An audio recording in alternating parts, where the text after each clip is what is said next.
Sir Rex. Kanta, kanta, kanta, kantatero. Pare! Oh! Pare, si Shoni! Si Shoni, ano? Tulog sa kwarto! Bakit na naman? Magpapakamatay! Ay, naku. Tigilan natin. Oo, tara! Bakit ba? Eto Iniwan ka ng iyong jowa. Nagbago kasi kanyang mind. Nakakita ng ibang girl, siya'y nagtutay. Inuuntong ulo mo sa wall, tatad ka na ng bukol. Dun sa 8th floor, baby, gusto mong tumalon. Nakulong ka sa kwarto to do it. Masama ang tingin mo sa lubid. Ang background music mo'y my way. Pag may problemang mabigat at nagugulo ang iyong mind, ika'y nagiging crazy, baby. Sayang ang time sa inyong pag-iimog.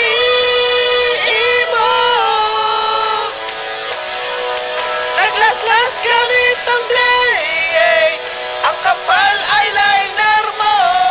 Balak mo magpapakamatay. Laklak ng insecticide. Loko talaga, jowa mo. Iniwan ka na ganito. Ititreat na lang kita, baby, ng fishball sa kanto. Ganyan talaga ang buhay. Minsan nakaka-surprise. Hindi yan sagot sa problem. Lumabas ka na kasi dyan. Shoni! Nagkulong ka sa kwarto to do it. Masama ang tingin mo sa lubid. Ang background music mo'y my way.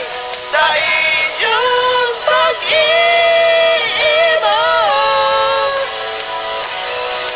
Naglaslas gamit ang blade.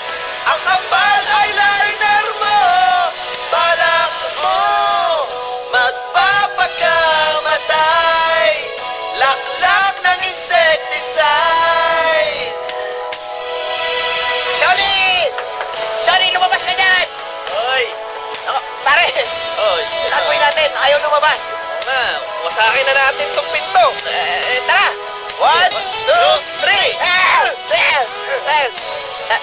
Teka, dito kwarto ni Shoni. Mali. Kwarto to ni Inday. Sa kabila! Sa kabila, takbo, bilis! Let's go! Bakit natin mabutan si Shoni na buhay? Pag may problemang mabigat at nagugulo ang iyong mind, ika'y nagiging crazy, baby. Crazy, crazy sa inyong pag-iimog.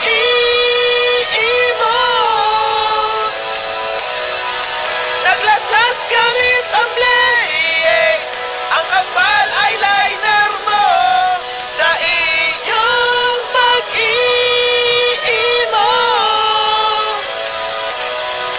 Naglaslas gamit ang blade. Ang kapal eyeliner mo. Balak mo magpapakamatay. Laklak ng insecticide. Shoni! Shoni! Naku pare, wala na siya. Dedo.